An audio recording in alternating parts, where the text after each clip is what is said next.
Hello, everybody. Welcome into the Two for Talking podcast. I'm your host, Corey Tusick. I've got comedian Joe Bartnick alongside. He is at the Pittsburgh Improv in 4 days on July 10th, so you better get your tickets now.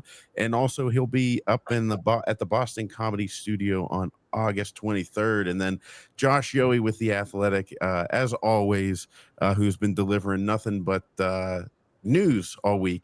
Just it was a pretty busy week for you, I would imagine. I mean, the amount of free agents we signed, the amount of big deals the Penguins made.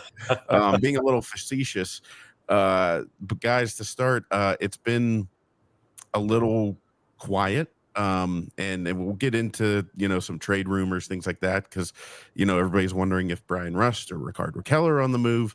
But who we actually signed, let's start there. Anthony Mantha is the big one, and Josh, I'll throw it to you first. What do you take away from the Penguins' free agency moves? Well, I guess we'll start with Mantha. Really talented guy. I believe Washington once upon a time traded half of its franchise for him. He certainly didn't work out very well there. He's the kind of guy that a scout looks at and he drools over him, right? Because he's big and he's skilled and he should be a star, and he's not. He's just a good player. My first reaction when I heard that they were interested in him, and then when they'd finally signed him, was that, I really do think Rusty or Rickard Rakell might go, because that's the kind of guy that you can at least say, all right, Sid, we got somebody to play with you. He's not great, but he's a pretty talented guy, because he's not really a bottom six guy. He's a top six guy, but we kind of know who's on their top six right now. Maybe that was the skeptical part of my brain that went in that direction. But he's not normally the kind of guy that a rebuilding team would sign. So that's where I went first. He's got talent. I mean, to get a guy with that kind of skill at that price, that's great, but it certainly made me wonder what else is to come.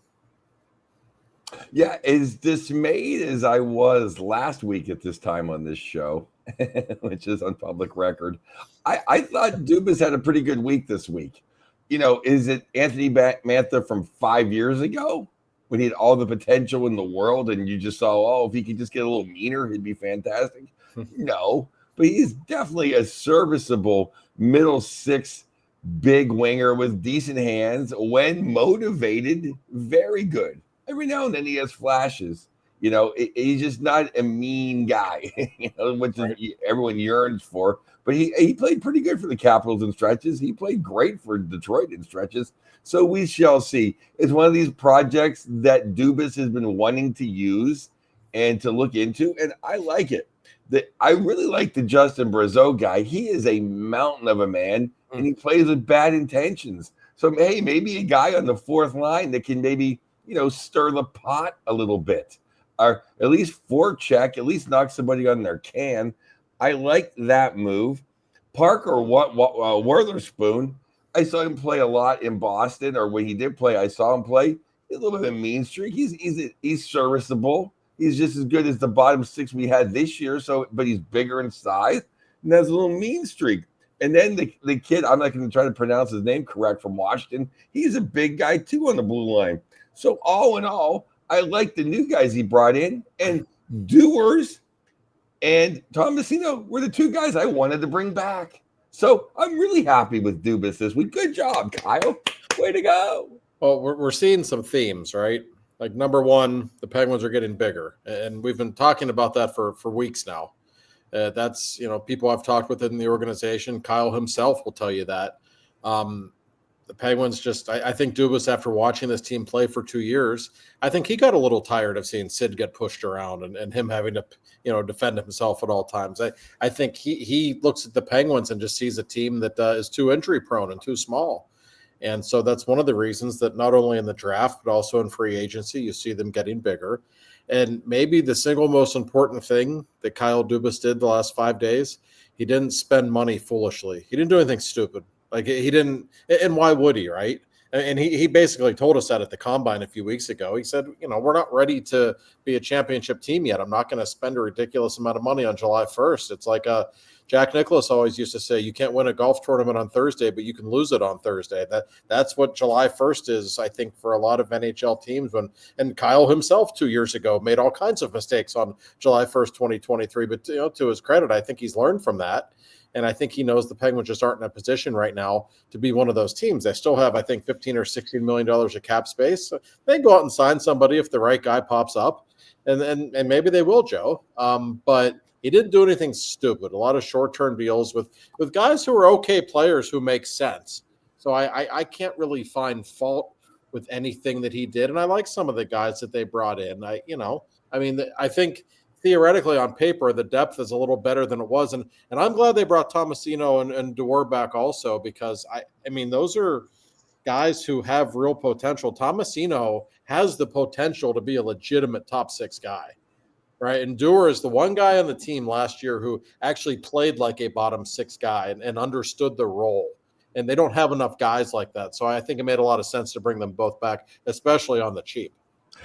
Josh and Corey, I don't think it's a stretch to say that if they do keep Rust and Raquel, this is on paper a better team than they were to begin last season.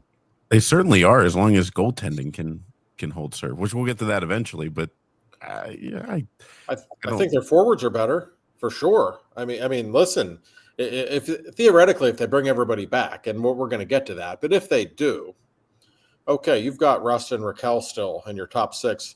You got Crosby and Malkin. You've got maybe McGroarty's ready for that jump. Koivinen's a really talented guy. And don't forget about Tommy Novak, who, they made that deal at the deadline. We saw him for, I think, about 4 periods. He's got real talent. Okay, so you got him and Mantha now. That's 8 pretty legit forwards. And like we mentioned, you got a Tomasino who, he can play a little bit. Dewar can play a little bit. They have some other guys. I actually wrote the other day, if they bring all these forwards back, there's no need for Nola Chari or Kevin Hayes to be in the lineup on opening night. Like they've actually got other guys who are just better and make the team Penguins a faster, harder team to play against. But they have a pretty decent setup at forward. The problem is the rest of the team right now. The blue line is still a disaster, but at forward, there's something interesting there, I think. Right. And if Justin Brazeau just gets hit by a puck accidentally twice a game, he'll be better than Nola Chari. That's right. And he's about 6 inches taller, at least. He brings something to the table. Younger, faster. Yeah. Right. And who's to say one of these prospects, one of these guys that was in Wilkes-Barre last year isn't ready to make a jump up at some point? We didn't even mention Boko if you just want to play against the Flyers and put him in the lineup. So, no, and that they've got some pieces at forward. There's no doubt about that. And again, the salary situation is actually all of a sudden pretty good. They've got next summer right now, they'd have about $50 million under the cap. Well, that's my point, fellas, that, beginning of last year, we didn't have Tomasino. We didn't have Dewars. We didn't have Novak. We didn't have Brazeau. We did not use McGroarty. I guess we did for the first 6 games, but he didn't look ready. And we didn't have yeah. Those are, and Mantha. Those are like what I just named 5-6 guys that are all better than the guys we had. No, it's kind of an interesting mix of players. I think the Penguins up front are bigger, they're deeper. But that's a real thing. Now looking at the blue line, they've added a couple of pieces who I think, they might be deeper on the blue line. Now the bottom 6 might be better, or the third pairing rather. But I look at the top 4 on the blue line, and that's still, to me, a huge problem. What Erik Karlsson are you going to get if he's even back next season? He wasn't good last year. Chris Letang was pretty terrible last year. Those are still your top 2 guys on the right side. As for your top 2 guys on the left side, I don't even know yet. We're going to have to wait until things shake down. It's not a pretty picture there. The blue line is still a colossal mess, Joe. When you're looking at the Penguins on paper, that's still, to me, even more than goaltending, because at least in net, you have a guy in Jari who has been decent before, and you have a guy in Murashov who might represent actually be in the future. The blue line is a real problem, although I got to say, I'm not in Pittsburgh this week. I had to be out of town for some family reasons, but I have spoken with people who are at rookie camp, and all I keep hearing about is Harrison Brunek. This guy is unbelievable. Maybe he's on the team this year. I can tell you right now, the Penguins will give him that opportunity. If they think he's ready, they're going to let him play. Well, I want to thank everyone who's listened to us over the year. And I said last year in September, he was at least their second best defenseman. Oh, yeah. Not even Oh, yeah. by a long shot. No, he's the real deal. I mean, I've talked with people at this camp. They're like, "Holy shit, you got to see this guy play! Like, this kid's incredible." And I know the Penguins front office thinks the world of him. I know, and they don't want to rush him. He's 19. If he's not ready, he's not ready. That's okay. But I think if he is their best defenseman in training camp, I bet you he makes the team. It would not shock me. And it's crazy that him as a second round pick is getting this much play this quickly. You know what I mean? Because like usually a first round pick to get this close to the NHL that fast. I mean, that's really unheard of. He was 41 overall or something like that. Well, plus two. Let's just say that there was it was 51 one way and 49 the other for if he's going to stay up or go back to junior. Sullivan was going to lean to he wants to compete now. He doesn't want an 18-year-old making mistakes. No, it's Dan Hughes. Dan Hughes is hired to stink for 3 years. Dan wants to see who he's going to be in a year and a half. If you're going to make mistakes now he's the coach to make them with. Yeah, no, it's a great point, Joe. And I realize Dan Muse's primary job is to coach 82 games and win those games, but you also hired him to work with players like Harrison Bruno. So maybe it's better to have him in the NHL all season to work with Dan Muse and to work with his staff, with all due respect to his junior staff, who obviously have done a good job with him. You're right. It's a different time, whereas Mike Sullivan probably would have been interested in, holding this kid's hand and making sure he was ready every game. That's why this guy was hired. Right. Like I said, he was probably their best defenseman in training camp last year, to be honest. Like the first time I saw him play, I was like, oh my God, like what is this? And I know he had a lot of injury problems his draft year. And that a lot of people will tell you like he should have been a first round pick. He was hurt a lot and that kind of hurt his stock, but everybody knew he was a first round talent. And we have certainly seen that come into fruition. So, he's clearly somebody to keep your eye on when training camp starts. I really, from everything I've seen and everything I've been told, like the Penguins really think this kid has star potential. And I do, you Josh, you do hits around the media in Pittsburgh. I do hits around the media in Pittsburgh. And the sentiment is, there's no buzz. There's no what are we looking into. Actually, with this week of signings, I'm actually looking forward to this season more than I was last season. It's almost like I knew last season was the end, like almost Black Sabbath's last concert. With this now, I'm like, I'm ready for McGordy, I'm ready for Covenant, I'm ready to see Bernicki. It seems there's like a new awakening almost to see what we really got, as opposed to just hanging on. Yeah, I mean, no, you're absolutely right. You kind of knew when Anthony Beauvillier was signed, like, best case scenario, you flip him for a pick, which is exactly what happened. You knew he wasn't part of the future. Now the future is starting to show up. That's absolutely right, Joe. Next season, listen, the Penguins might stink next year. In fact, I think there's a good chance that they will. And yet there will be things to watch, whether it's still watching Sidney Crosby every night, which shouldn't be taken for granted, whether it's Geno Malkin's farewell tour, which if indeed it is a really big deal, or if it's, watching Koivunen every night and McGordy every night and Brunick every night, perhaps. And when some of these other kids make their way up from Wilkes-Barre. So, there are things to watch for now. What if Murashov's their best goalie in training camp by a mile? Not saying he will be. What if he is? There's lots of decisions all of a sudden to be made. And I remember back, Joe, like 2003 and 2004, it's like, I want to see this Ryan Whitney. I want to see this Orpik. I want to see Fleury. Like when real talent started to funnel in, not the guys the Penguins have been getting for the last 5 years, like when real guys were showing up. That changes things. That is exciting for a fan base. Now, you don't want to be the Buffalo Sabres and get excited about that kind of thing 15 years in a row, and it never pays off, obviously. That'll be the next step for the Penguins. But there are things to be excited about for sure. A fan just chimed in, and I want Josh to address it because we keep talking about Bernicki, and he was asking about Owen Pickering. So I, as a fan as well, I'd like to ask Mr. Yohe where everything stands with Mr. Pickering. Yeah, I would be very surprised if he's not on the opening night roster. I think that's the plan. He got a cup of coffee in the NHL this past season, and I thought he was fine. Like, he had a couple of bad nights as any rookie will, but I thought he was pretty darn solid. I thought he made the Penguins blue line better. Frankly, I was surprised when they sent him back down. And I was even more surprised that they didn't bring him back up at any point in March or April. I really thought they would, Joe. I don't think he's going to be a star. I think he's limited offensively for sure. But, if he becomes a good stay-at-home defenseman, a second or third pairing guy, like I think that's his future. And I'd be shocked if he's not on the team to start the season.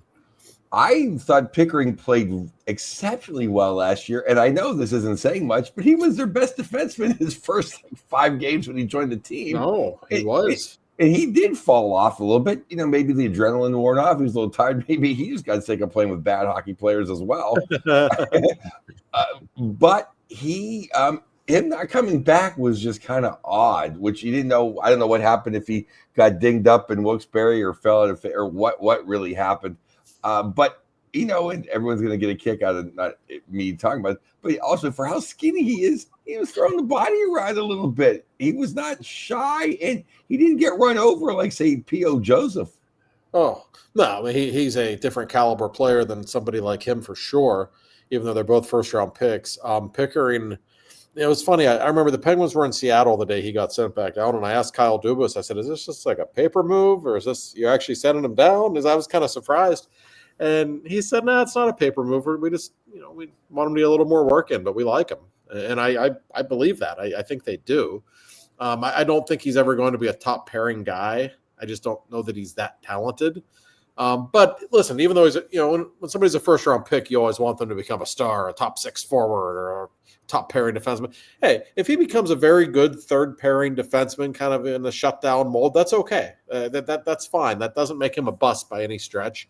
And I kind of feel like that's the path he's headed on. He's also a great kid. I can't say enough of the character of some of these young guys. And I know talent is more important than character. And the word character is overused in hockey. But, man, you talk with Rucker McGroarty or Owen Pickering or Ville Koivunen for a couple of seconds. And, Corey, I know you talked with Miroshov and you felt the same. Like you just love all these kids like that. They really have a great spirit about them. They've got a bunch of great kids that fans are really going to like, which is important for the Penguins right now. Let's be honest. They want to sell some tickets, too. It's a likable bunch of kids coming. It really is. But now Owen, he can play. I think he's going to be a legitimate NHL defenseman. A star, no, but if he's not on the lineup opening night and he's healthy, I'd be shocked. You need the piece. You always need the piece. You know what I mean? Like Rob Scuderi never blew anybody away, but you need that guy. Especially, he really helped us win that second cup in the Sid era, bringing in Trevor Daley. Well, and you have to, not just him, but guys like Ole Mata, Brian Dumoulin, they weren't going to blow you away with their skating or but good defensemen. I think all Penguins fans agree, Joe. This team could use a few defensemen who can actually play defense. Like that's an okay thing. Hey, cup number 5. We don't need a number 1 defenseman. We just need 6 guys that can play defense. Yeah, I'm right. I'd rather have 6 number 3s than 1 number 1 and 5 number 6s. No, it's true. Listen, I don't to compare anyone to them right now is silly, but the Florida Panthers don't have any Paul Coffeys or Erik Karlssons on their team. They just have a bunch of defensemen who are big and really good defensively. Like that goes a long way. Yeah, if you don't have Cale Makar, you're kind of chasing Cale Makar. Like you want that Cale Makar. Yeah, there's only one of him. Yeah. So if you don't have him, just play defense. I will say this though. I'm in a good mood this week. I'm in a happy mood, but just to rehash, that's why you had a few chances to move up or to grab some number 1s on the blue line. Yeah. I also wonder, though, speaking of the blue line, I mean, we could have gone up and got somebody, but we don't really have space at the moment because there's a ton of cap space that's plugged in those lineups. And I see people putting in comments asking what the pairs are going to be. But I don't even think the pairs are really something that you can focus on right now because is Erik Karlsson going to be here? I saw somebody must have deleted the comment, but I've seen it float around. Detroit is a possibility of a place for Erik Karlsson to go. Is there anything you're hearing, Josh, on that front, or any trade front for him? I've not heard any teams specifically, and I would caution people to be careful. The amount of misinformation on social media these days, about potential trades is at an all-time low, or I should say an all-time high, I guess. It's really bad. I think there's a real chance Carlson goes. I've been told that there is legitimate interest in him around the league, and I know the Penguins are certainly willing to trade him, and I think he's willing to go to a contender. The Penguins would have to retain some of that money. I don't think the question is, can they trade Erik Karlsson? I think the question is, how much can they get back in return? Because there was a time when I think we thought, geez, if they dump his salary, you'd pretty much trade him for nothing. But I don't think that's the case anymore with the way the salary cap has gone up. If you give somebody Erik Karlsson for $7 million a year and you eat $3 million of the salary the next 2 years, there are teams that I think would be quite intrigued by him at that price. So you might actually be able to get some kind of a return. So I wouldn't be shocked if he's on the Penguins when the season starts. But if you're asking me, I feel like it's 60-40 that he won't be. I think there's a real chance he gets dealt. We know he's not part of the future. And if Dubas can get any kind of a reasonable return for him, I think he'll probably do it. As someone who follows the Red Wings pretty closely, I have a couple of thoughts on the Karlsson, the Detroit opinion. One is Stevie Y did not really make a big splash. Now, he finally got the goaltender he was looking for, Whitehall's own John Gibson. Love Gibby. That was a shrewd move for them. But he did not make a splash, and people in Detroit are getting very, very, very antsy with the Legends. Yes, now, Karlsson could completely help that team. I don't know if they want to start. Well, I guess Mo Seider's not even a young kid anymore. But, they have some guys that can play with Karlsson. So I can see him going there, kind of igniting an offense, kind of giving a little pizzazz to the Red Wings. But I will say this.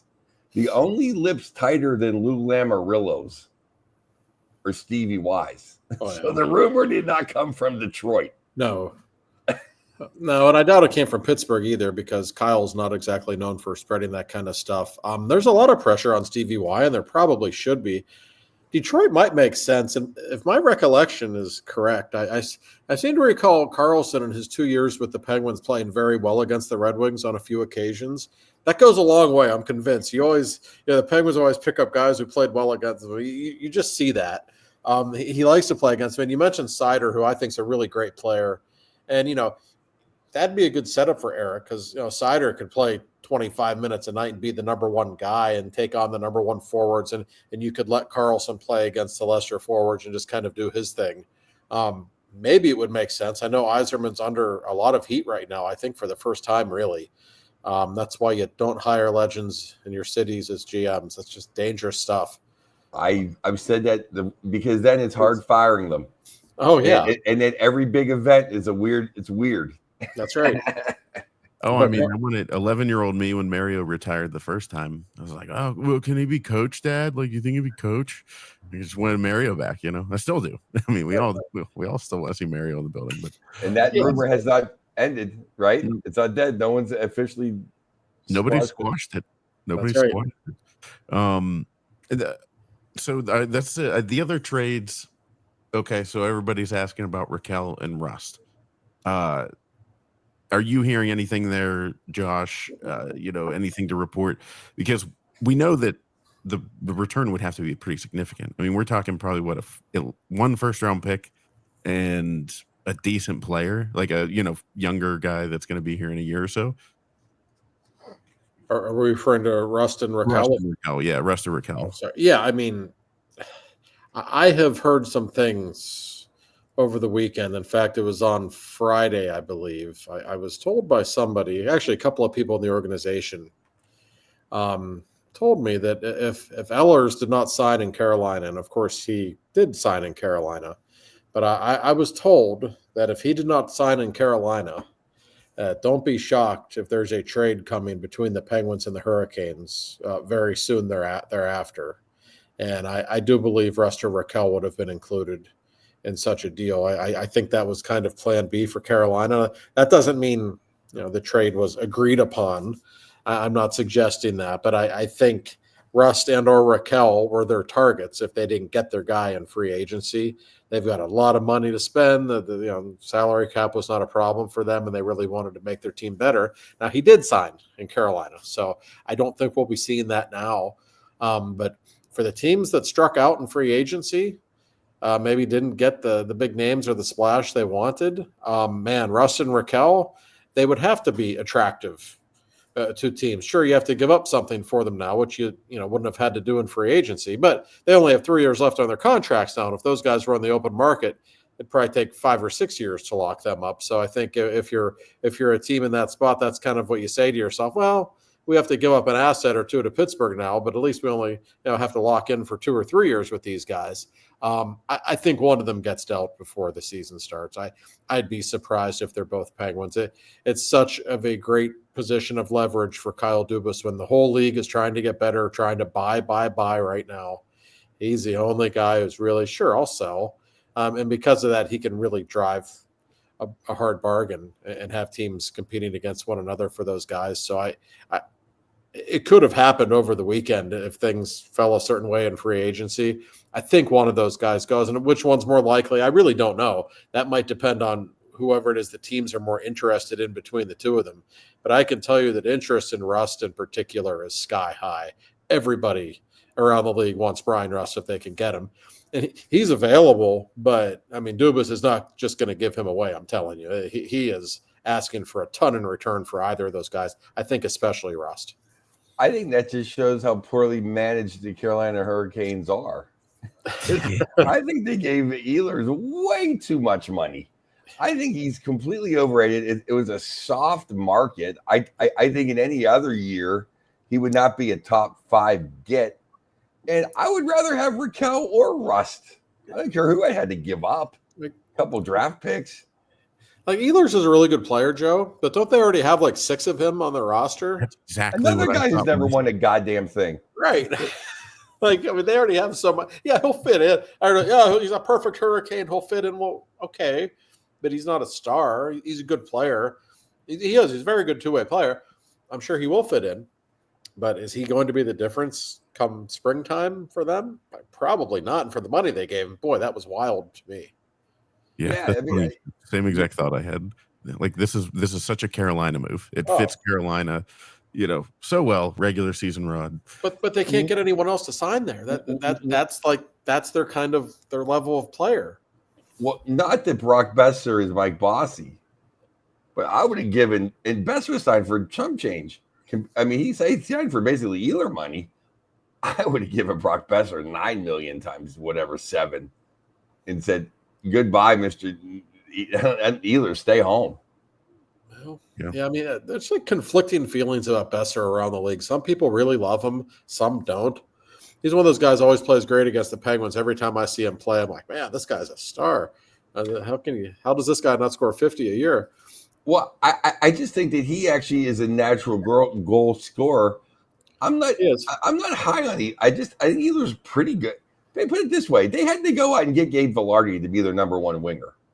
So if Ehlers couldn't be on the number 1 line in Winnipeg, do you think he's a key piece to a Stanley Cup championship? No.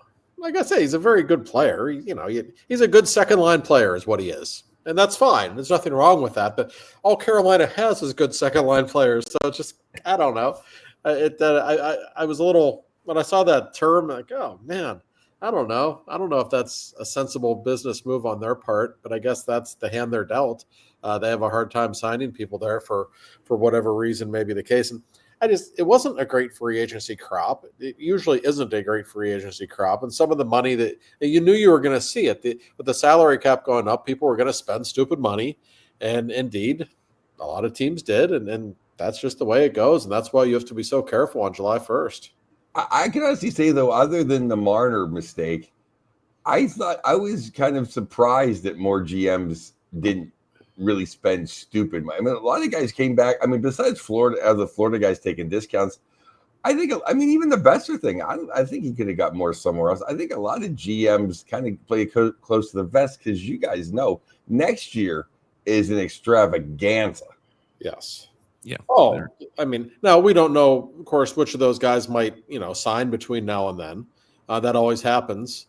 But no, you're absolutely right, Joe. I mean, next year's free agency class has a chance to be historical if a certain captain in Edmonton is unsigned on July 1st. Joe, by the way, I didn't get your thoughts on Mitch Marner officially making his way to Vegas. How do you feel about this? I can't believe it. I'm not a Vegas supporter.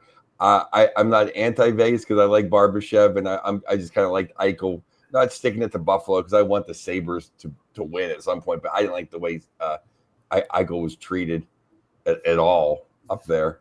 And that why would you get Martin? I don't think Martin. I think Marner. He's a glorified Nikolai Ehlers. Well, I think he's better than him, but no. I know. I take that back. Don't know. Everyone comment me on Twitter and Instagram. No, I just think he is soft. Is he gonna get? Is he gonna get a pair of balls because he's gonna be played next to Mark Stone? I don't Maybe know. the lack of taxes will do it. I mean, if he goes down there and turns into Matthew Tkachuk or something, then maybe. Well, one thing I'll say that Vegas team is so good. Like he doesn't need to be the guy. He can put up his points, and that Vegas team is so good defensively. They are so deep and well rounded. Like he can just go put up his point per game there and whatever. And he doesn't need to put up huge numbers in the playoffs or feel that pressure to carry a team. It would actually be hilarious. How do you think people in Toronto would react if Mitch Marner puts up 32 points in the playoffs and wins the Conn Smythe next season? That would actually be very funny. He's in a good spot there. He is. Well, from your lips to God's ears. He's in a good spot, except the fact that, and I know these are new fans and they're not the grizzled, old Patrick Division fans or Canadian fans, but the playoffs are a birthright in Vegas. So they don't care if he scores 150 points in the regular season. If he doesn't do anything in the playoffs, which let's just say he hasn't done in a decade, he's going to have some problems. Now, it's not going to be like the Toronto media, but he has to play better in the play. He's not proven he can because he's still going to be the same size. And and let's face it, okay, maybe not against Florida, but the West is definitely a tougher conference to play. That's big boy. Now you're going to go up against Nikushkin. No, I had that same thought. You're right. Okay, it's not Florida, but everybody else is better. It is Colorado and Dallas and Edmonton and LA. The Kings. Yeah, I mean that's not going to be fun. That is big boy hockey out there. It absolutely is. He's going to be very wealthy one way or the other, so he's got that going for himself. But that was very interesting to say the least. Yeah. Well, before we get up, we'll get into the full NHL, free agency picture, and we've got two more items I want to talk about with the Penguins, though. First, but before we do that, we got to talk about Mr. Bill Neofus of Neofus Insurance. What does Bill think of what's going on with the Penguins in free agency? We didn't talk about it much this week because Bill and I, as we are every 4th of July, were engrossed in the Coney Island hot dog eating contest. Not so much because of the dog eating, but because of the telecast, which is absolutely hilarious. Like I get a kick out of the telecast every year. It's just very funny to me. George Shea, the president of the Eating Federation or whatever it's called, always makes me laugh with his little raps and stuff in the introduction of the eaters beforehand. So we watched Joey Chestnut reclaim his crown as the greatest hot dog eating champion in the world. Aside from that, you can always talk hockey with Bill when you give him a call. You can talk competitive eating clearly.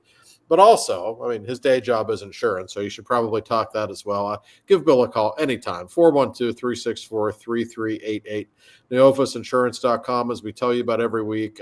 Whatever your insurance need may be, Bill and his incredible team will help you out. They've been in business since 1960, and he's really been pushing this lately, the pet insurance thing. We're all pet owners. It makes a lot of sense. We all spend thousands and thousands of dollars at the vets because we love our pets. So a little bit of pet insurance, I would think, could go a long way. You should talk with Bill about that. He will set you up. So I'll give you the phone number one more time, 412-364-3388. Give Bill a call.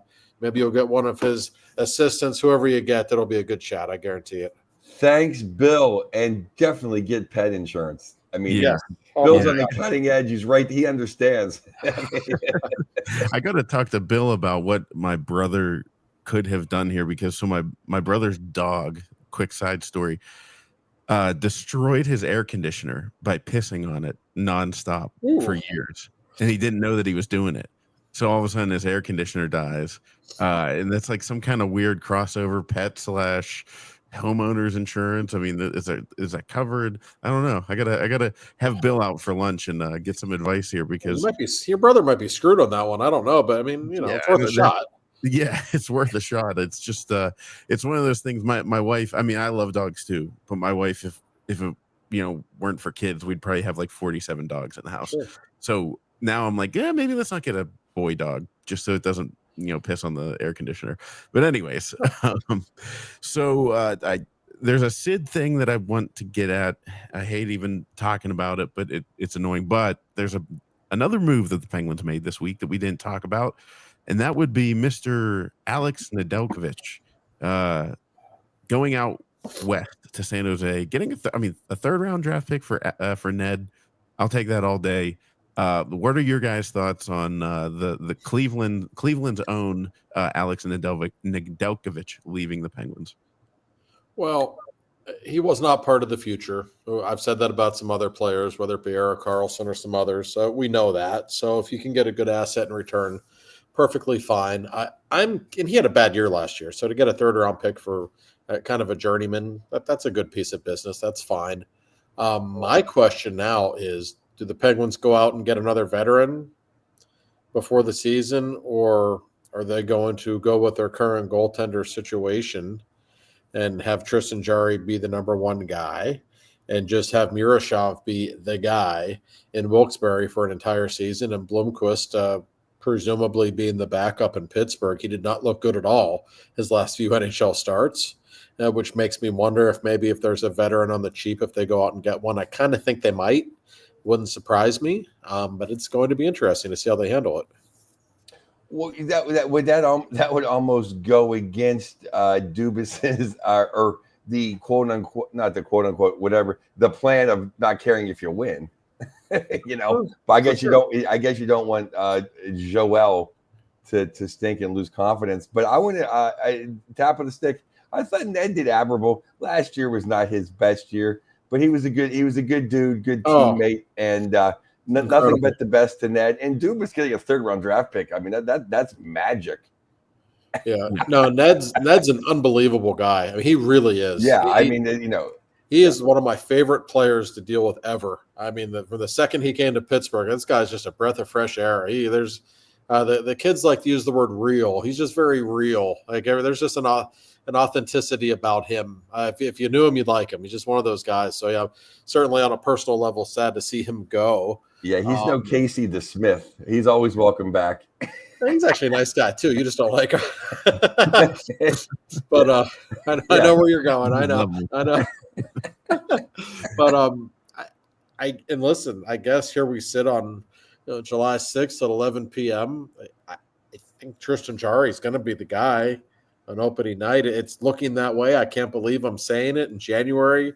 Like I never would have bet on this happening, but it was just a confluence of events. Blomqvist kind of falling apart, Miroshov probably not being ready, and Jarry, after his second stint in Wilkes-Barre, where he played like shit, by the way, to all of a sudden get called up and he beats Marc-Andre Fleury in his first game back, and all of a sudden he plays great.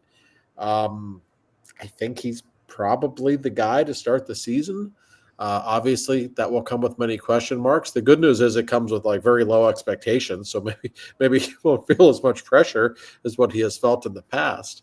That's the way it looks to me right now. Maybe you get a veteran backup, but it's not like there's anybody out there that's worthy of being a number one goalie that they could get at this point. So I think that's probably what we're looking at.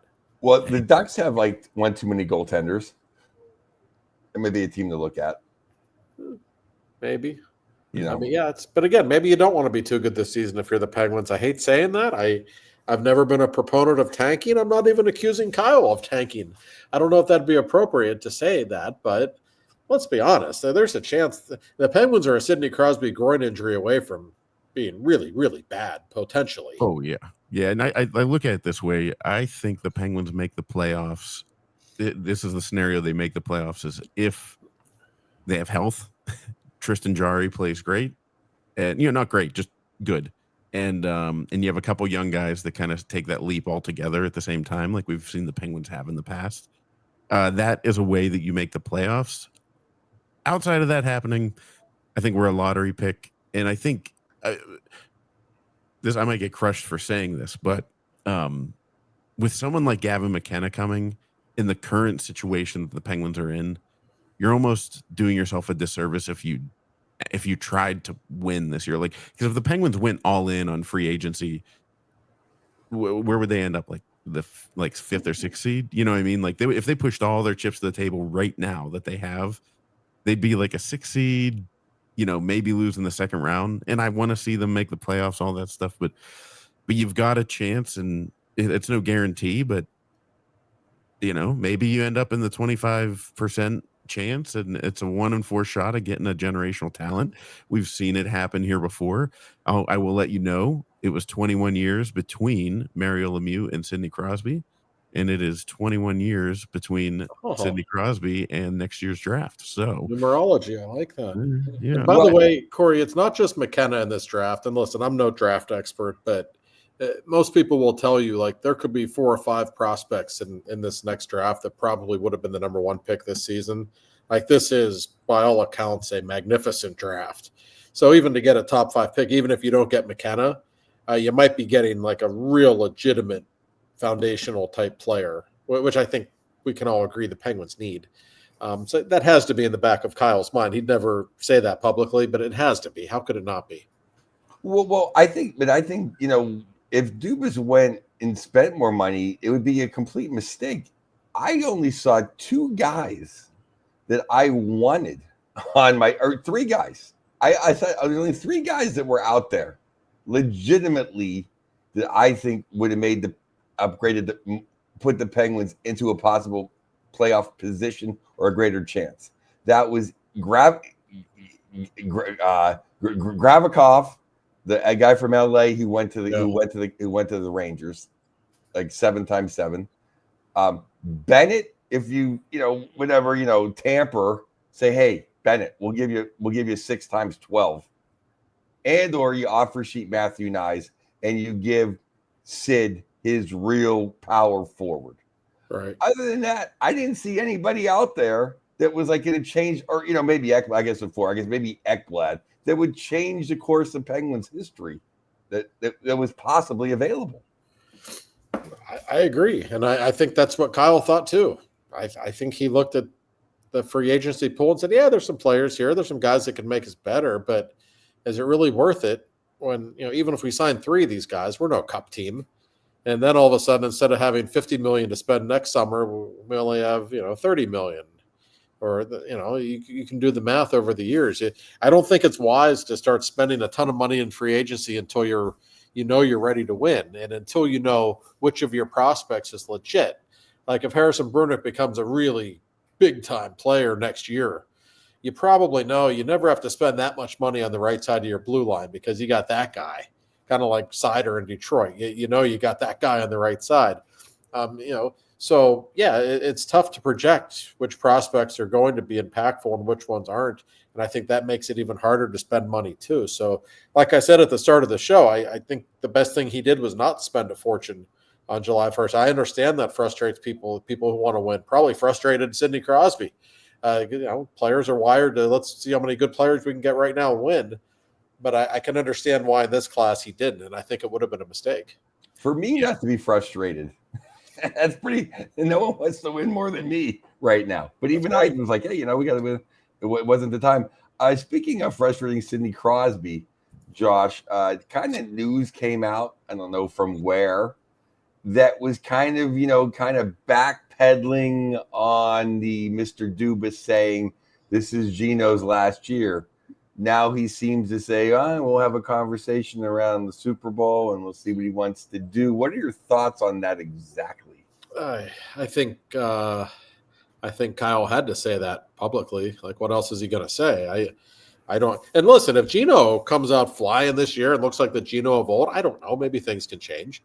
But everything I've been told is it is his last season with the Penguins, and that's just the way it's going to be. And I don't know if he knows that or not, or if he's been told that or not, but I think that's the plan. And I think Kyle publicly isn't going to say, yeah, I don't want the guy around after next year. That's not exactly a good PR move, and certainly not going to help his relationship with Gino if he comes out and says that. So I think he answered it in a very politically correct kind of way. But that's what I thought was interesting about it, though, was that why he kind of hinted at the first, what we kind of talked about a month before, like, well, Right. Yeah. I mean, I suspect maybe I did no favors by writing that article. I don't know. But that's what I was told, and I trust who told me that. So yeah, I think that's and everyone trusts you. That's why it's like, I mean, as from as a Gino fan club official founding member, it was good. It was good to hear. Yeah. Oh no, I get it for sure, and my ex-wife doesn't trust me. She'd say, "You're full of shit, Joe Bartnick." But anyway, no, I mean, I get it, and this is that would be a fun podcast. The Two for Talking Ex-Wives Club. Oh Jesus! Oh boy, well, there's an idea. We'd really pull the sponsors in. That we had Bill. We need a bunch of insurance, Bill. Yeah, you're not kidding. You turn that into like like celebrity death match or something. Just get wild. Oh God, I'm getting sick just thinking about it. Yeah. Anyway, I'll try my best to mediate it. Yeah, please. That's funny. No, but it's I don't know. It's going to be interesting, and it's going to be an emotional thing for Penguins fans this season, if indeed it is Gino's last. Because as I've often said, he has a visceral connection with the fan base that very few players have ever had. Even Sid, I don't think, has that weird connection that Gino has with the fans in that building. Everyone's going to feel like their childhood's gone when Gino plays for the Penguins for the last time. And it's such of a shame that they're in the spot they're in right now. You'd love to see him in the playoffs one last time. Corey, you were talking about a scenario where the Penguins get into the playoffs. So one of those scenarios where they get into the playoffs is Gino turns back the clock about 5 years. And I don't know if he's capable of doing it, but I'm sure he will try. And that would be required for them to make the playoffs. And I wouldn't really bet on it happening at his age and with his health issues. Man, I'd love to write about it, though. I'd love to talk about it on the show every week. And we'll have 4 months or at least 10 weeks or something to worry about. But I think the key to that is having Novak play center. Oh yeah, letting Gino play wing, and then throw either Mantha or I guess Kovanen will probably play with Sid in that case if McGroarty's with or maybe I don't know, McGroarty, Gino, wings for Novak. You can do a lot worse than that. And wasn't Gino a big fan of Novak? Didn't you? No, Gino. I've been told Gino wants to play with Novak. He really likes him. He thinks he's good, even though it was only a game and a half. Gino was sitting there on the bench watching him. And he liked what he saw clearly. He literally told the Penguins, told the front office after the season, like, let me play with that guy next year. And I don't think Gino really cares if he plays center or wing at this point. Don't really think it matters. And if those two click, if they could give the Penguins a reasonable second line, like even if Rust or Rakell gets traded, say one of them's back at least, one of those guys with McGroarty and Koivunen and Mantha, like you could still have yourself a pretty legitimate top six. I don't think there's any doubt about that. I have 2 points to make on that. One is just the fact Gino knows his name is huge. We don't know that he knows his name. He might have just known his number or something. That guy. The second thing is Gino's out of position anyway. It doesn't matter where he plays. That's right. Yeah, I mean, as long as Tommy can hold down the fort in the defensive zone a little bit, I'm sure Gino would appreciate that. I don't think Gino at 39 is going to start becoming a Selke guy. So I'd be surprised. Although he actually was better defensively last year than he's been in a while. Gino was always like a Selke guy that didn't actually play defense positionally. You know what I mean? Like he had the pickpockets, he had the stuff like that. He had all those traits where if he was just a structured center, he would be, But that I would say when Gino was at his best, he had that Mario gene where he would steal 3 or 4 passes a game. Like that was where he was good defensively, just the anticipation and the long reach. Which when he wanted to be, he could actually really help you in that regard. But that's when you knew he was locked in, when he was just ahead of the play like that. He's going to give us 40 Gino games this year. He might. Because last year, what he probably gave us about 40 last year. He may have. Yeah, no, there were some nights when I was like, man, it looks like Gino. He's got it. Other nights, not so much. Yeah, it's fun to see. And so, did you guys see this? I just saw a couple comments come in. So obviously, the internet's true, telling the truth. But I guess Kipper on Nick Kipper on his show said that after Olympics, Sid might, leave the Pens next offseason if the Pens don't get better. First of all, that's assuming a ton of stuff, assuming that they're not going to get better. And second of all, why do we have to go through this over and over and over again? But the real reason I bring this up is because I'm sorry, Nick Kypreos, and whoever brings this up for clicks and whatever. But I know, Josh, I texted you whenever the video came out, and I said, I don't know.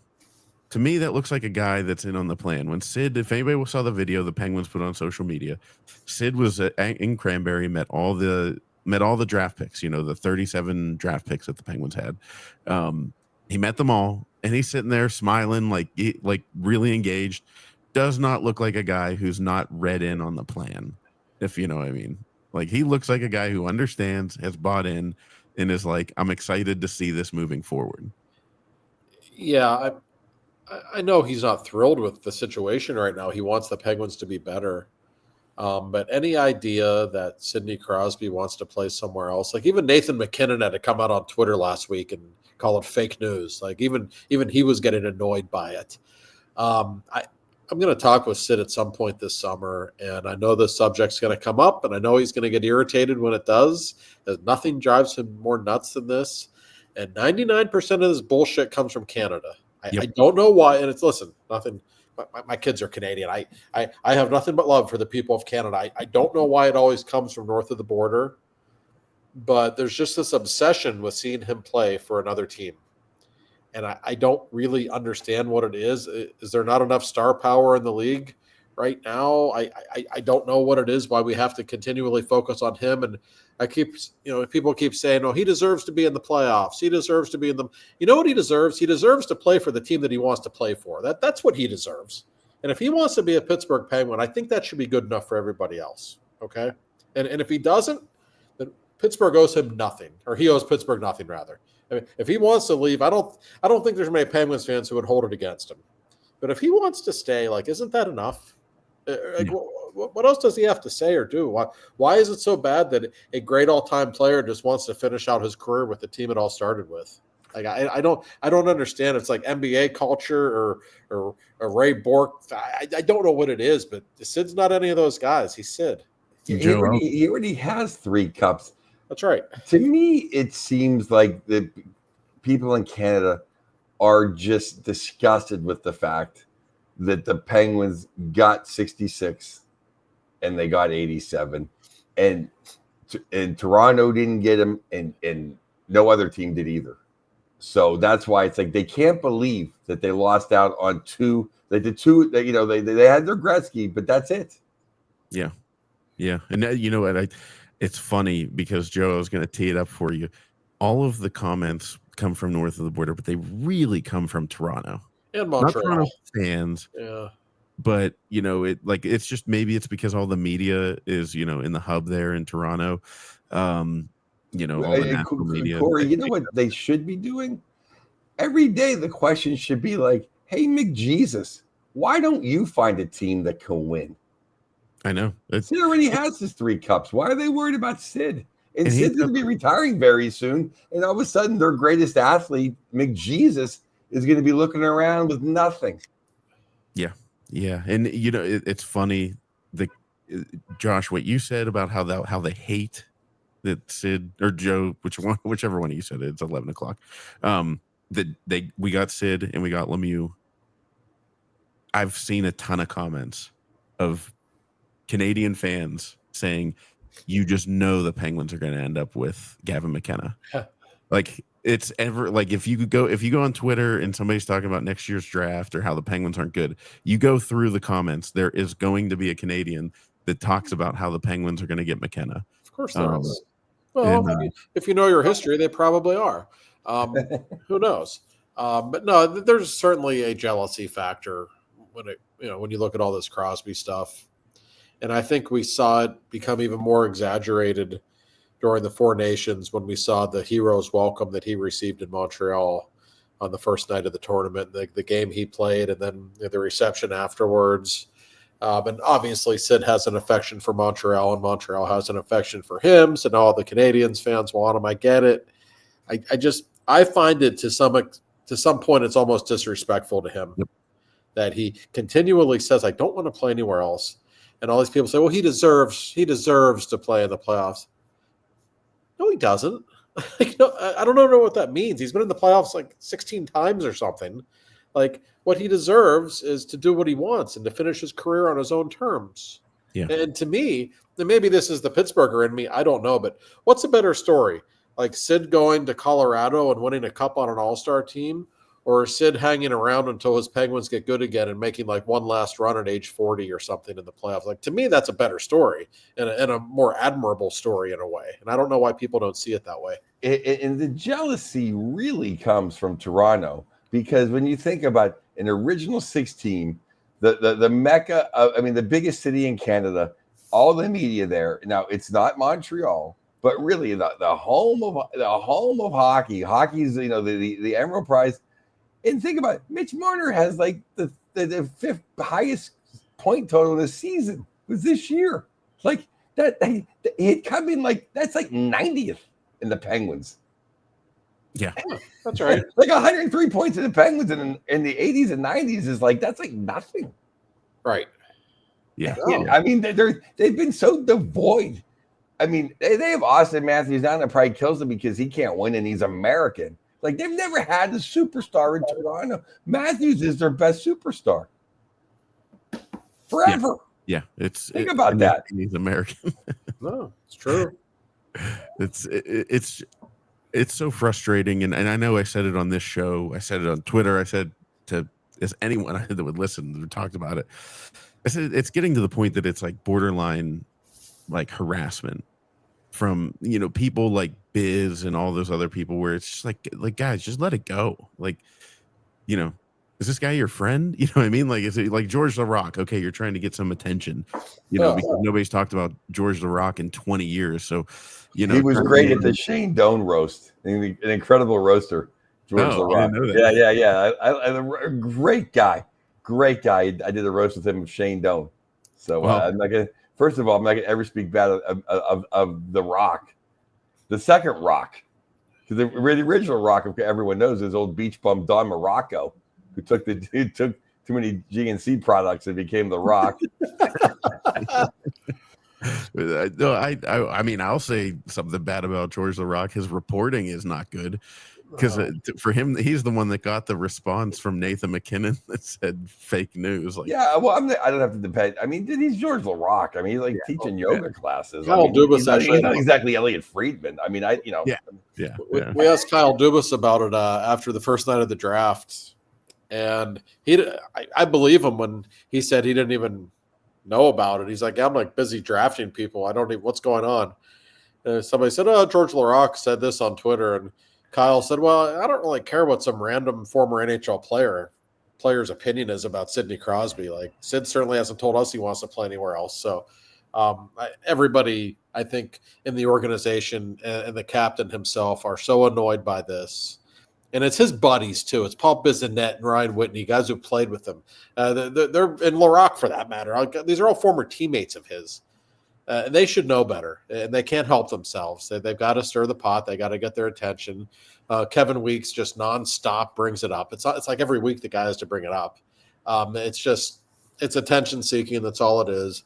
People have this fantasy of him playing elsewhere. It's like, I don't know, maybe it's just video game culture. We all want to let's make trades on video games and see what a team would look like with this guy and that guy. Well, in reality, it's the NHL. It's not a video game, and Sid doesn't want to go anywhere. And I know that drives some people nuts, but he just doesn't. Yeah. And I know I'm not the only guy who thinks this, but there's just something completely tainted about Ray Bourque's cup anyway. Oh, yeah. No, I never felt like that was a legitimate cup. No. First of all, I hate the fact for Joe Sakic. I hate the fact that he just handed the cup to him. It's like you're the captain. You should have had that. That was your moment that you gave away to a guy who just leached onto your franchise to win a cup. It goes to my McJesus not even argument because I like McJesus, but it's like McJesus, you got to beat somebody. Oh, Ray Bork, he couldn't beat Gretzky. Lemieux wore him like a cheap suit. Yeah, I mean, it's not like Ray Bork suffered on an expansion team for 15 years. I never realized he just couldn't beat the best of the best, which is why he didn't win the cup. I never realized Ray Bork was any good until I was like 25 when I looked at his stats. Like, whoa, that guy was a hell of a player. Because every time, back in the old days, we didn't get to see, in the 80s and 90s, we didn't see guys play that often. You just got the Pittsburgh games. Every time I saw him play, he was just getting destroyed. So I never thought that much of him, quite honestly. But no, okay, Ray Bork won a cup. Didn't they throw a parade for him in Boston? Is that right? Yeah. I think, which is the strangest thing ever. Like, I'm sorry, it's so weird. He lost to the Gretzky-less Oilers. He lost to the was it 90 that they lost to the Oilers? In 5. Mark Messier is the captain, so it's like that was even the chance. Gretzky gone, he still couldn't do it. No, I don't know. There's no honor in winning a championship that way. I'm sorry, there's just not. And in Sid's case, he's won 3. I mean, what sure, everyone would love to see him win another one. So many people love Sidney Crosby. I get it. Maybe he will. I don't know. Maybe he will in Pittsburgh in 4 years. We don't know what the future holds. We don't know how long he's going to keep playing. But for a number of reasons, he just doesn't want to leave. For one thing, he's a creature of habit. I don't know that he'd be comfortable after being in one spot for 20 years, just going and playing somewhere else. But for another, he is among the most loyal human beings I've ever met in my life. Like he really legitimately considers himself to be a Pittsburgher and a Penguin. He just does. And he's very proud of that. And I think maybe people around the country or in Canada don't care about that, but people in Pittsburgh should feel awfully good about that fact. I'm going to say this. I'm going to make the statement. Everybody, I'm kidding. I mean, I pray to God and put my fingers crossed, but it's never going to happen. But just think, I'm going to just blow Corey's mind and he'll be so happy with this. Think about this, Corey. The salary cap's going up. We have $50 million. Next year, we sign Jesus and we draft and we win the lottery. Oh, my God. Right? How pissed off a Kennedy then?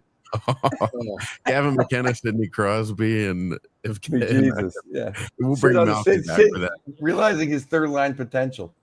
He might do it if that was the lineup. Yeah. Although McKenna's a left wing, so you just put him on Jesus's left wing or on Sid's left wing. Everything's fine. All right, everybody, don't send the hate mail. I'm just kidding. Just messing around. Everyone in Alberta is going to want Joe's blood. Oh no! Here, I'll show you the person that's not going to be really thrilled about that. This comment. This guy's been, guy or girl, whoever's been putting these comments up left and right.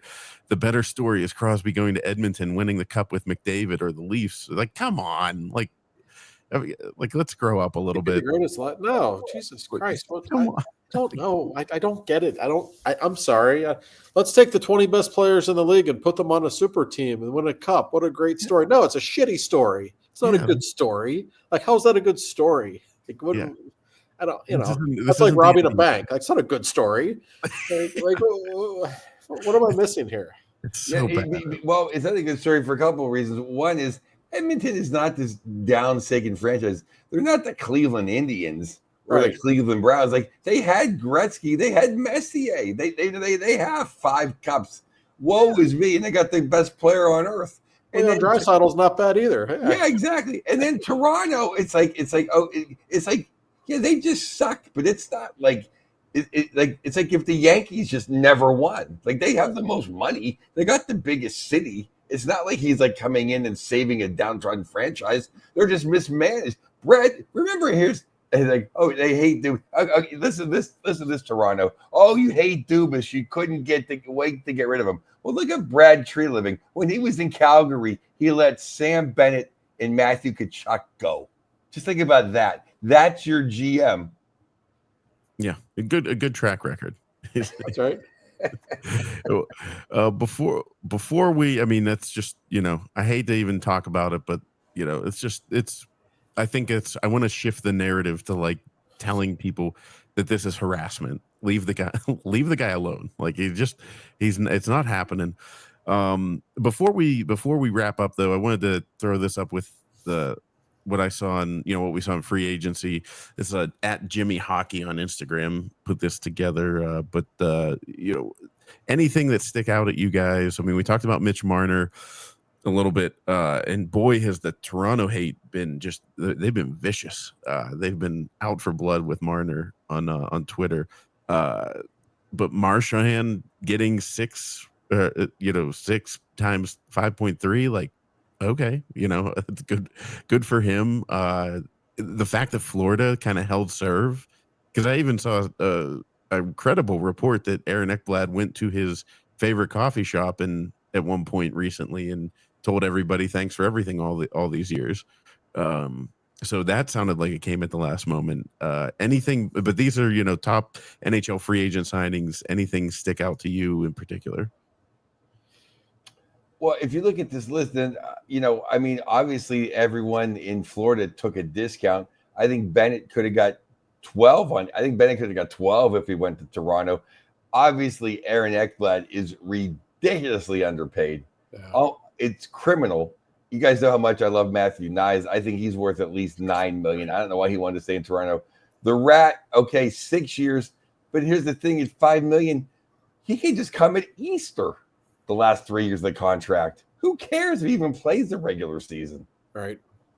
Well, my first thought, Billy Zito did it again, and yeah, he might have the advantage of guys making more money in Florida, so taking less with the tax situation, and yeah, guys just want to keep playing there because of how good they've been. But still, to get all three of them to come back, I don't think many people thought he could do that a couple of weeks ago. I think the thinking was, yeah, he's going to sign Sam Bennett. He has to, and he'll get one of the other two, but the other one's probably going to walk. To bring all three back, that is a stunning piece of business. And I also have to say, we were just making fun of the Leafs, which is always a good sport, but they got Tavares really cheap. Mm-hmm. Like, he's still a good player, I mean, to get him at that rate, that's really good. And yeah, for all that Marner has failed them in the playoffs, they still need somebody to replace those 100 points that he puts up every year.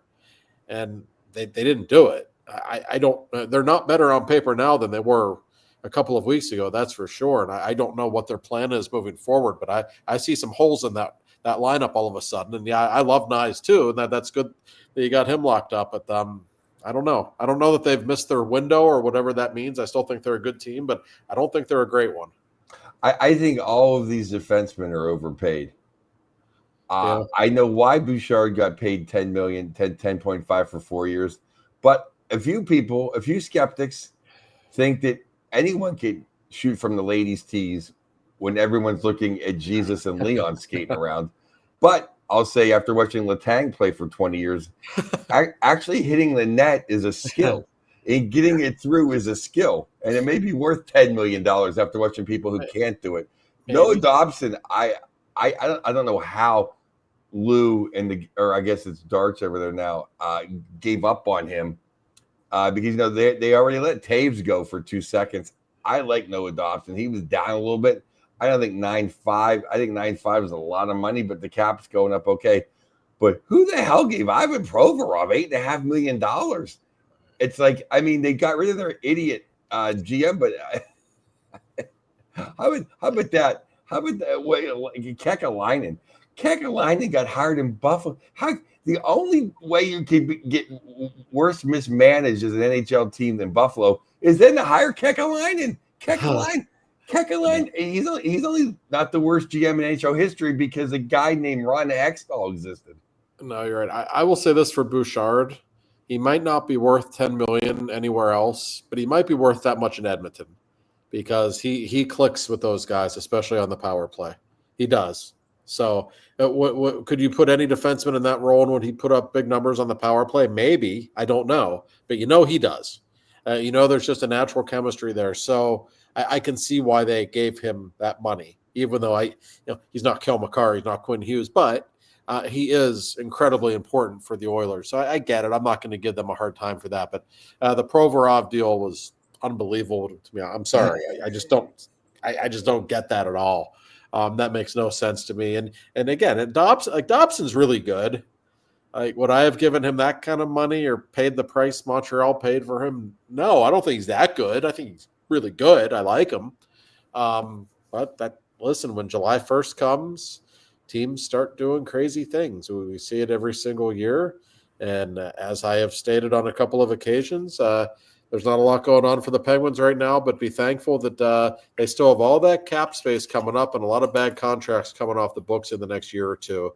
That is going to make a difference. Well, I wanted to say I'm pro Evan Bouchard. I'm just giving the devil's advocate of some people saying that he shoots from a ladies' team. But I think the best thing about Bouchard is he has his off days in the regular season, but he's a big time playoff performer. And that's what you want, especially when you're playing with Leon and Jesus.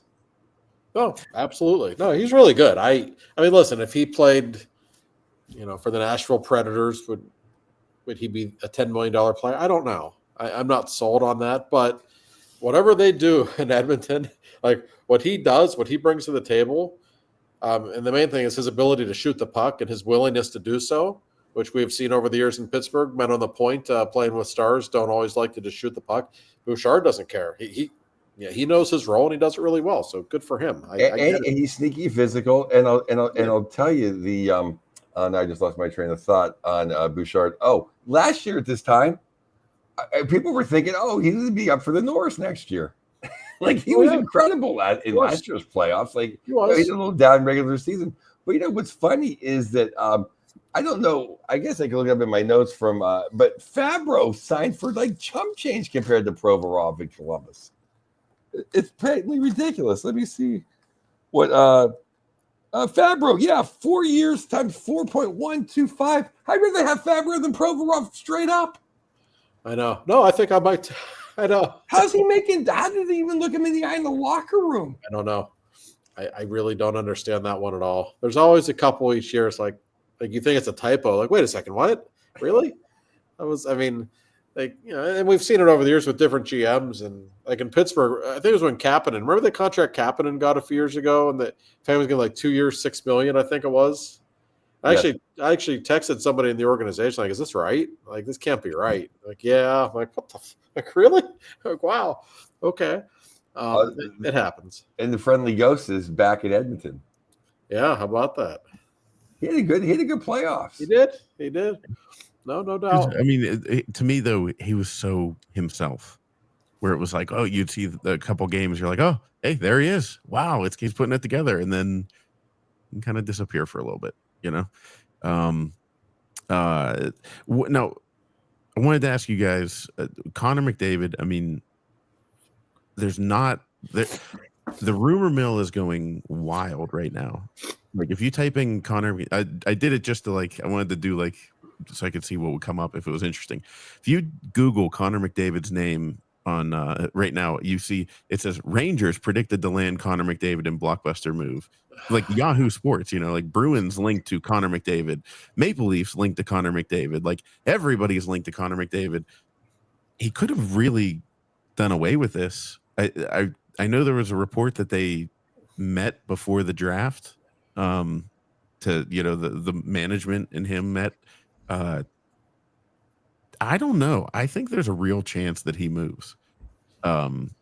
If he moves, not saying he's going to. Now you sound like Biz. I know, but I'm not giving them some of their own medicine. But if Connor McDavid moves, where do you think he goes? I don't think he's going anywhere, Corey, to be honest with you. I think he is. Here's what I think is going to happen. I think he's going to sign a new deal. And at some point, he might get tired of Edmonton. Maybe 3 years from now, he's like, all right, screw this. Yeah. And at that point, he's going to say, trade me. And they're going to trade him. Because guys like him, when you're the best player in the world, like they're not going to hold you hostage. That's what I think is going to happen. Now, would it be good for the league if he played in New York or if he played for the Blackhawks? You're damn right it would. Sure it would, of course. Him playing at Edmonton is not a great thing for the National Hockey League. Any great player playing in the Western time zone is not a great thing for any league, let alone in a small market in Canada. No, it's not helpful. So sure, it'd be fun if he was on those teams, I suppose. But I just don't see it. And I'm sorry, but your boy Leon signs, and then all of a sudden you bail a couple years later without ever winning a cup. It's not a good look, and that's the situation he's in. He's going to sign a 3 or 4 year deal. Probably.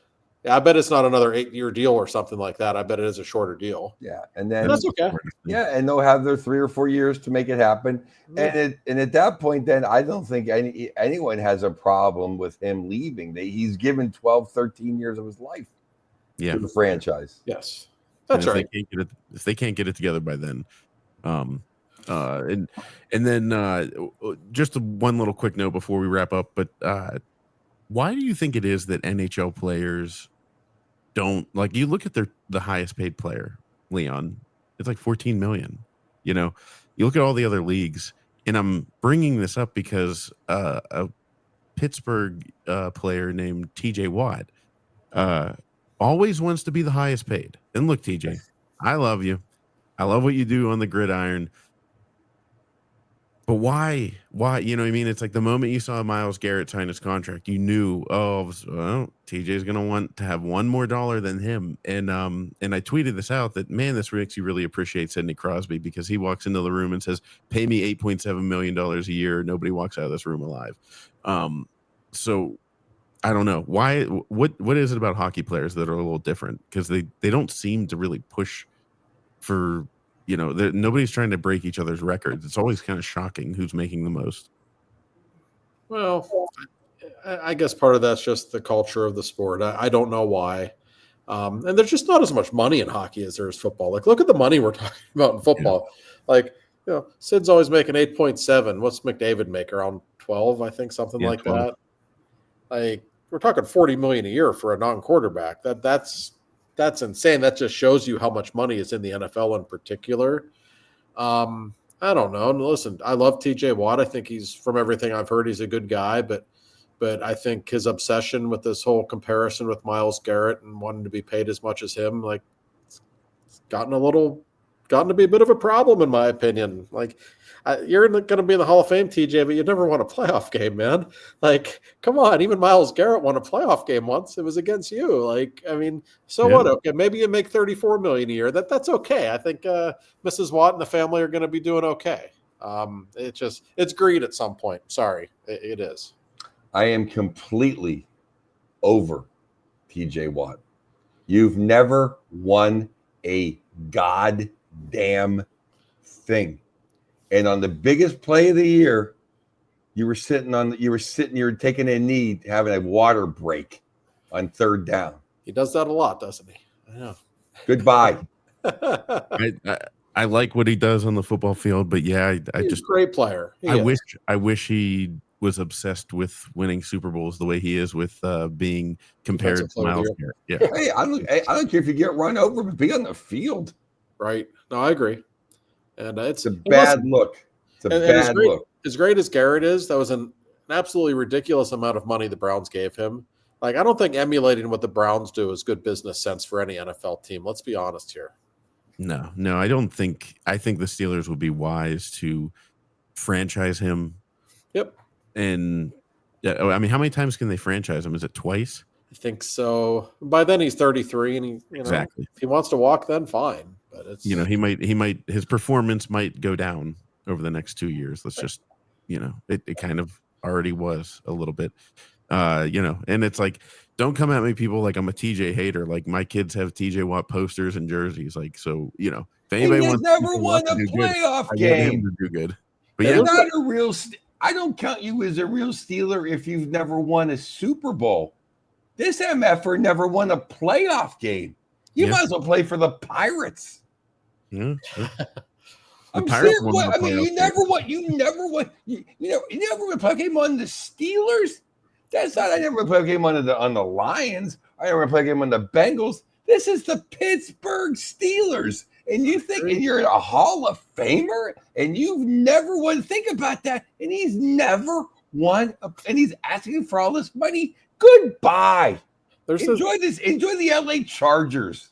Get out of here. There's a new subculture of Steelers fans who are like very strange. I don't know if they're all 18 or what, but they're called losers. When George Pickens was traded, how can you trade GP? Like, Like, how can you be a Steelers fan of any kind and not think George Pickens was the biggest asshole ever? He quit on your team how many times? Like, I don't understand this weird loyalty to certain players. Steelers haven't won a playoff game since the 2016 season. It's 2025. Like, if you're a real Steelers fan, that should bother you. Like, it really should on some level. This is a team that spends in the cap every year, that has a winning tradition unlike any other. They haven't won a playoff game in almost 9 years. And you want to bring back the same guys and pay the players whatever they want? Like, no, that's dumb. They got rid of Rod Woodson because they didn't want to pay him what he wanted. Like, Rod Woodson's a legend. Like, so if TJ Watt has a problem with making $34 million a year instead of 40, then that's a real issue. TJ Watt's not even on the all-time Steeler team. No, he's not. Yeah, and he's a great player. Nobody's saying he's not a great player. It's just look who that linebacker lineup is that you're trying to crack on the all-time team. I mean, it's just but it's like, just win a playoff game. He should be embarrassed to be a Steeler and have never won a playoff game. How do you look James Harrison and Jack Ham and Jack Lambert in the eyes and say, yeah, I'm the best linebacker in Steeler history, and I won $40 million. Oh, how many Super Bowls did you win? Oh, none. Oh, how many playoff games? Wait, you never won a playoff game? It doesn't even make sense. Yeah. And I mean, look, JJ, great player. JJ Watt, another great player. But it makes he's a Texan. Okay, you never won the Texans. I get it. Yeah. This is the Pittsburgh freaking Steelers. You never won a playoff game, and you've had 9 chances. I know. I get it, and I just, like I said, I'm not denying his greatness as a player, but it's so obvious to me that he gets more worked up by not winning more Defensive Player of the Year titles than he does just not winning games. Like, that's how it comes across anyway.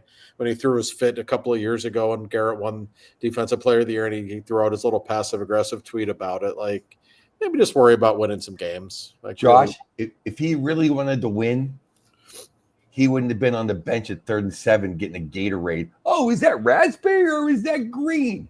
Give me a break. You think Mean Joe Green would be like, oh, it's 3rd and 7 against the Raiders and Ken Stabler. Oh, I need a breather. Yeah, that does. I mean, it just kills drives me nuts. I know. You're like, it's like, oh, I'm a little winded, so I'm not at my peak performance. It's like, well, that's like every player. Like, that's right. Sports. You know what I mean? Like, sometimes. Imagine Gino being, I'm not gonna play this. I'm not gonna go out in the 3rd period because I'm a little winded. And that's what you gotta love. Like, that's what, as Penguins fans, we've been so spoiled because you've had 2 legends in Crosby and Malkin these last 20 years. Not just their talent, but just leave it all on the ice. I mean, those guys care so much about winning, and they care so much about this franchise. So Trent Jordan Watt, I love what you do, but man, if you win a playoff game, then we can start talking. But yeah, guys, that'll I just wanted to bring that up because I think it's funny that Sid never complained. Sid never has to be the highest paid player.